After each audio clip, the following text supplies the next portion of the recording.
এই ভকতৰ বাক্যত তিনিটা মোৰ প্ৰশ্ন আগবঢ়ালোঁ। প্ৰথম প্ৰশ্ন হ'ল প্ৰকৃত ভকত কোন? 2 নম্বৰ হ'ল তিনি বস্ত্ৰ মৰ্যাদাৰ আৰু ইয়াৰ গভীৰতাৰ কিমান? 3 নম্বৰ প্ৰশ্ন হ'ল বাপ শব্দটি কি অৰ্থ প্ৰকাশ কৰিছে? আমি এই 3টা প্ৰশ্ন আমি বৰা বাপক শতকোটি প্ৰণাম জনাই আমি সেৱা জনাই আগবঢ়ালোঁ। কৃষ্ণ কৃষ্ণ। আমি প্ৰশ্ন আগবঢ়োৱা বাপজনাৰ চৰণত শত সহস্ৰ লক্ষ লক্ষ কোটি কোটি বাৰ শ্ৰদ্ধা আৰু সেৱা নিবেদন কৰিছোঁ। আৰু এটা কথা কওঁ, আপোনালোকে সোধা কথাখিনি আমি প্ৰশ্ন বুলি ভবা নাই, কাৰণ প্ৰশ্ন উত্তৰ দিব পৰা ধৃষ্টতা আমাৰ একেবাৰে নাই। মাত্ৰ জীৱনৰ 31টা বসন্ত পাৰ কৰিছোঁ। নিমন্ত্ৰণ কৰা উদ্যোক্তা মণ্ডলীৰ আমন্ত্ৰণত ভাগৱতৰ বক্তা ব্যাখ্যাকাৰ হিচাপেও অহা নাই, নিহিকিন সেৱক হিচাপে আহিছোঁ। কিন্তু বাপজনা আপোনালোকৰ কাৰণে গৌৰৱ আৰু প্ৰশংসাৰ পাত্ৰ এইকাৰণেই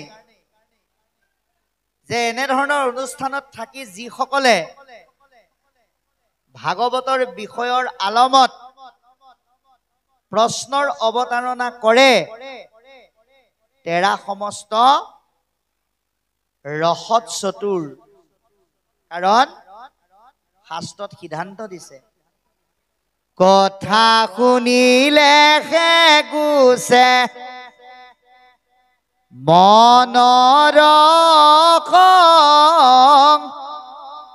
সংশয়, কৃষ্ণৰ সেৱাত ৰতি তেবে সেবাৰ হয়। কথা যিমানেই আলোচনা কৰিব, মন্থন কৰিব, সিমানেই মনৰ সংশয়বিলাক দূৰ হ'ব। আজি আপোনালোকে যদি প্ৰশ্ন অৱতাৰণা কৰোঁতেই প্ৰশ্নকৰ্তা বাপজনাকে প্ৰমুখ্য কৰি যদি সকলোৱে ভাবি লয় যে বিশ্বনাথৰ পৰা অহা বাপজনৰ কথাখিনিকে সঁচা বুলি আমি মানি ল'ম আৰু সেই শুদ্ধ উত্তৰটোকে আমি পাম বুলি যদি ভাবি লয়, তেতিয়াহ'লে হয়তো শুদ্ধটো নাপাবও পাৰে। আমি যদি নোৱাৰোঁ, আমি একেলগে আলোচনা কৰি এটা সমিধান সূত্ৰ ওলোৱাম। কিয় এই 4 দিনীয়া কাৰ্যসূচীত এই পবিত্ৰ নামঘৰত বাংময় মূৰ্তি ভাগৱতৰ দ্বাৰা এইকেইদিন কৃষ্ণক মন্থন কৰা হৈছে। এয়া সেইকাৰণে মথুৰা। এই মন্থনৰ ঠাইত গুণী জ্ঞানী সন্ত সাধুৰ মন্থনৰ ব্যৱস্থাৰ দ্বাৰা আমি ভাগৱত ৰূপী দুগ্ধ পান কৰি জীৱন ধন্য কৰিম। সেইকাৰণে আমি বাপক পুনৰবাৰ ধন্যবাদ, কৃতজ্ঞতা, সেৱা আৰু শ্ৰদ্ধা নিবেদি তেৰাই কোৱা কথাখিনি আমি অকণমান আলোচনা কৰোঁ। 1, প্ৰকৃত ভকত কোন? এটা বৰ গভীৰ প্ৰশ্ন বাপ। কাৰণ ভকতক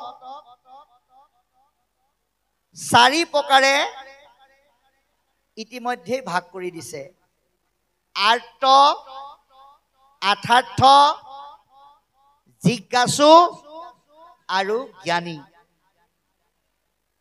এতিয়া আৰ্ত মানে কোন?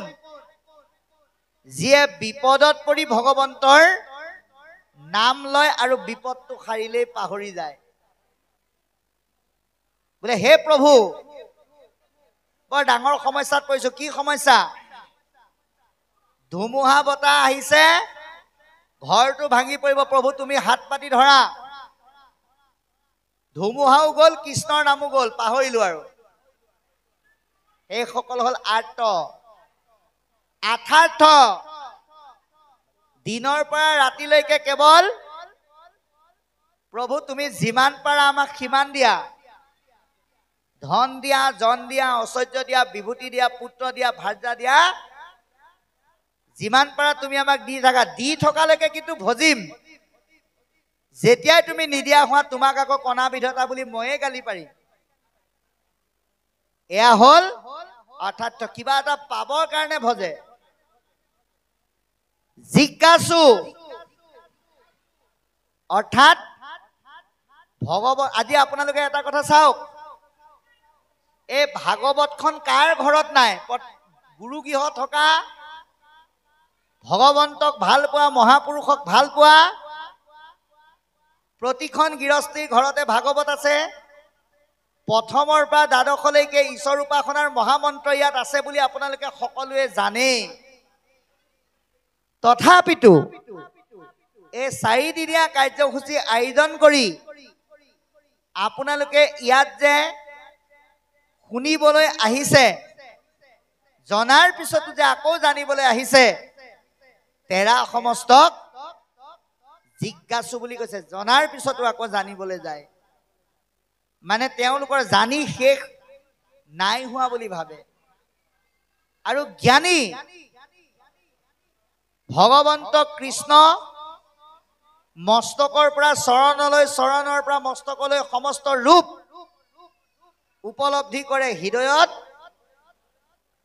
প্ৰতিষ্ঠা কৰি ল'ব পাৰে। তথাপিতো এনেধৰণৰ সাধু সংগৰ মাজত আকৌ জনা আৰু বুজাখিনিকে ৰোমন্থন বা মন্থন কৰিবৰ কাৰণে আগবাঢ়ে, সেইসকলে হৈছে জ্ঞানী। এনেধৰণে আমি পালো।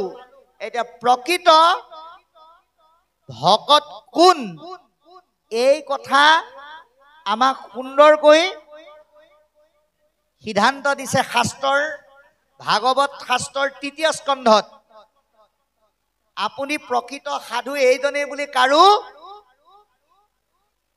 পিঠিত লিখি থোৱা নাই, কিন্তু শাস্ত্ৰই সিদ্ধান্ত দিছে প্ৰকৃত ভকত কোন।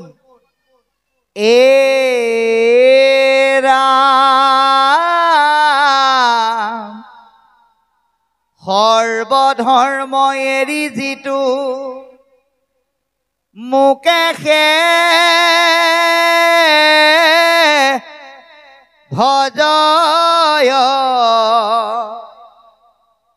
তাৰ নাম সাধু মাতৃ জানিবা নিশ্চয়। সমস্ত ধৰ্ম কৰ্মৰ কথা বতৰা, ভাৱনা, কাৰ্য, চিন্তাক বাদ দি নিস্বাৰ্থভাৱে ঈশ্বৰৰ ভাৱনাৰ দ্বাৰা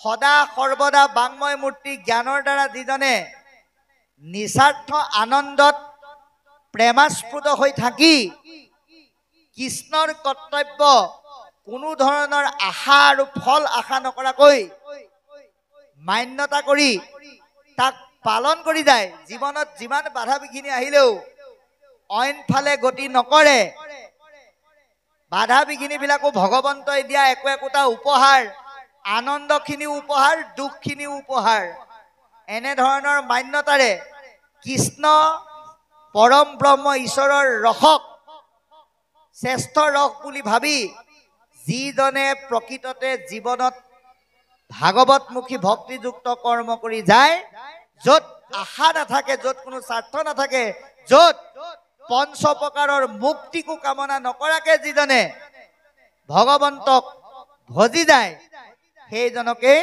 প্ৰকৃত ভকত বুলি কৈছে, যাৰ কোনো মুক্তিৰ প্ৰতিও কামনা নাই। যদি কামনাযুক্ত হৈ যায় যে প্ৰভু মোক অন্য নিদিলেও অন্তত তুমি মোক তোমাৰ চৰণলৈ যাত্ৰা কৰিবৰ কাৰণে এটা মুক্তি দিয়া, এনেকে যদিও আশা কৰে, সেইজনো কিন্তু প্ৰকৃত ভকত হ'ব নোৱাৰে। প্ৰকৃত ভকতৰ কি থাকিব নালাগিব? সমূলাংশে আশাক জলাঞ্জলি দিব পাৰিব লাগিব। যেনেকৈ আপোনাৰ দেহটোত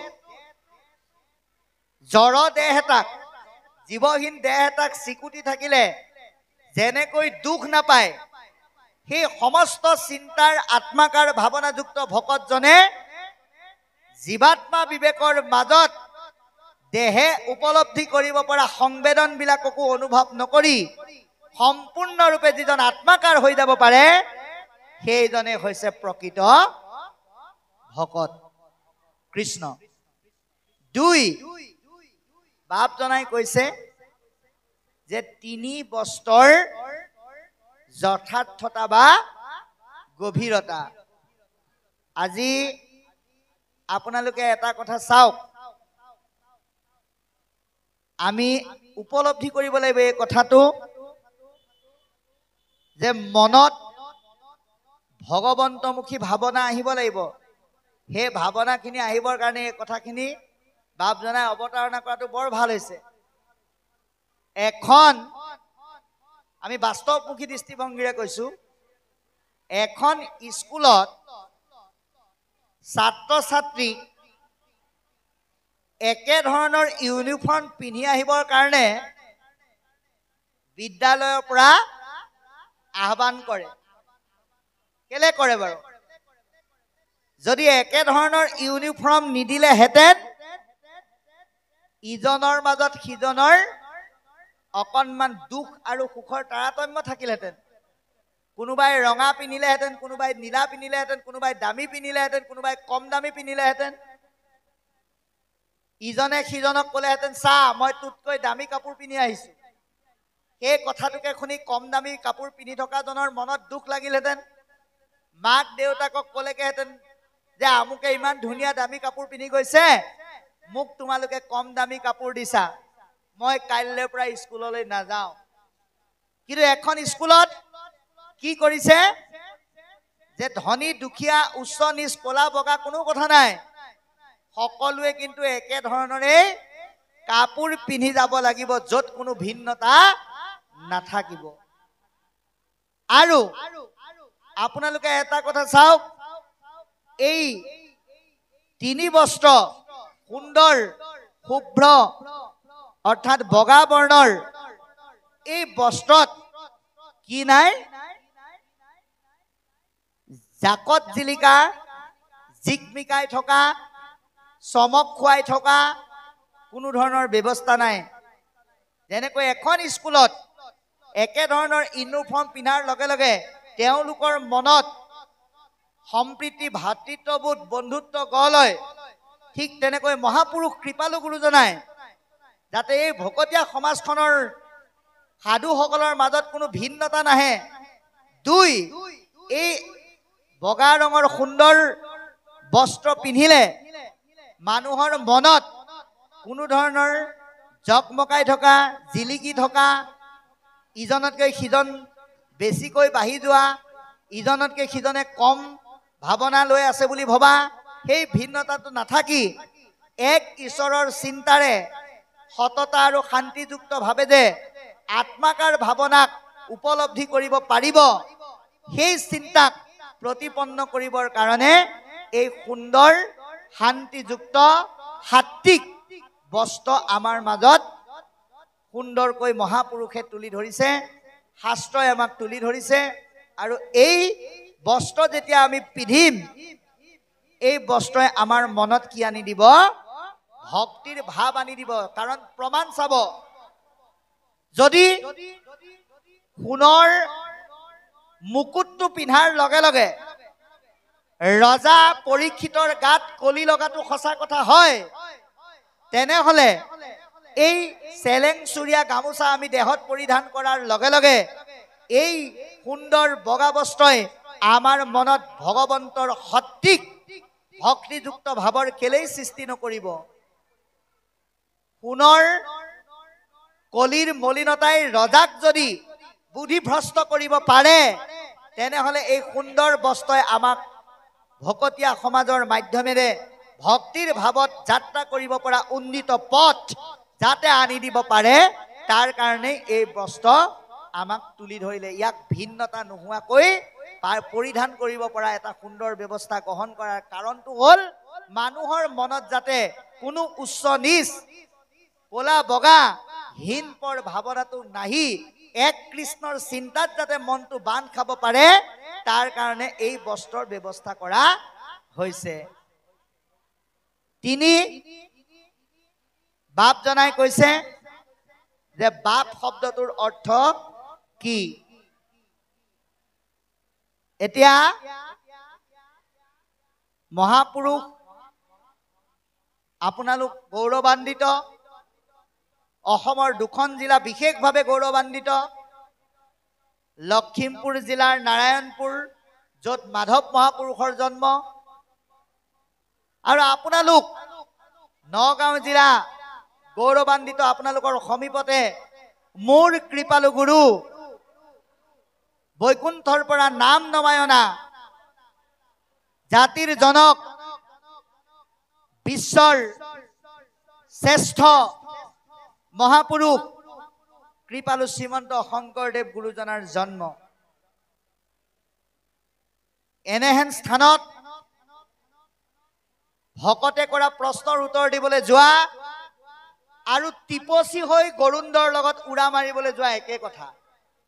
তথাপিতো আমি বাপ জনাই সোধা ৩ নম্বৰ কথাটোৰ অন্তৰালত ক'ব বিচাৰিছো যে মহাপুৰুষ গুৰুজনাই মাধৱ মহাপুৰুষক বাপ বুলি সম্বোধন কৰিছিল। তৃতীয় স্কন্ধ ভাগৱতত স্বয়ং মাতৃ দেৱাহতীয়ে কপিল প্ৰভুক বাপ বুলি সম্বোধন কৰিছে। কি বুলি কৈছে?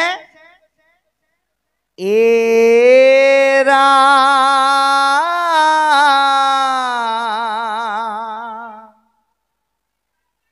আবে বাপ ভক্তি যুগ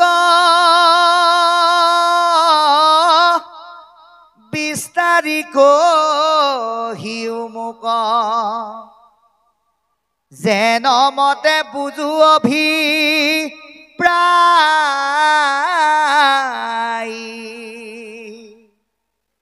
দেৱাহতীয়ে কপিলক কৈছে, বাপ, যদিও তুমি মোৰ জুনিজাত সন্তান, কিন্তু তুমি ঈশ্বৰৰ অৱতাৰী পুৰুষ, এয়া আমি আগতেই বিদিত। গতিকে হে পৰম ব্ৰহ্ম, তুমি আমাক ভক্তি যুগ সম্পৰ্কে বিস্তাৰিতভাৱে বুজাই পেলাই কৈ আমাক কৃপা কৰা। আৰু মহাপুৰুষ গুৰুজনায়ো মহাপুৰুষ মাধৱদেৱক বঢ়াৰ পু বুলি মাতিছিল, আৰু মাধৱ মহাপুৰুষে কৃপাল গুৰুজনাক বাপ বুলি সম্বোধন কৰিছিল। কিয় কৰিছিল? বাপ মানে হৈছে ব্যাপ্ত হৈ থকা, সকলোৰে শৰীৰত, সকলোৰে হৃদয়ত জীৱ অংশে পৰম ব্ৰহ্ম ব্যাপ্ত হৈ আছে। পৰুৱাটোতো আছে, হাতীটোতো আছে, সৰু ল'ৰাটোতো আছে, ডাঙৰ মানুহজনতো আছে। গতিকে যিহেতু সমস্ত জীৱত ভগৱন্ত ব্যাপ্ত হৈ আছে, কিন্তু অন্য জীৱক আপুনি বাপ বুলি মাতিলে আপোনাৰ শব্দ ব্ৰহ্মক তেওঁ মান্যতা দিব নোৱাৰে। সেয়েহে মানুহে মানুহক ভকতীয়া দৃষ্টিৰে সৰ্বজীৱৰ মাজত ভগৱন্ত বিদ্যমান হৈ থকা ভাৱনাটোক উপলব্ধি কৰি সকলোৱে ভগৱন্ত বুলি, ভকতেই ভগৱন্ত বুলি উপলব্ধি কৰাবৰ কাৰণে মহাপুৰুষে হওক, ভাগৱত শাস্ত্ৰত মহা বক্তাসকলক, শ্ৰোতাসকলে হওক, মতা শব্দৰ যোগেদি বৰ্তমান সময়তো সমস্ত শৰীৰত ভগৱন্তৰ অৱস্থিতিক উপলব্ধি কৰি ভগৱন্তৰ ব্যাপ্ততাটো, সকলোৰে হৃদয়ত ভগৱন্ত বহি থকাৰ যিটো ব্যাপকতা, তাক উপলব্ধি কৰি ইজনে সিজনক বাপ বুলি মতা হয়। কৃষ্ণ।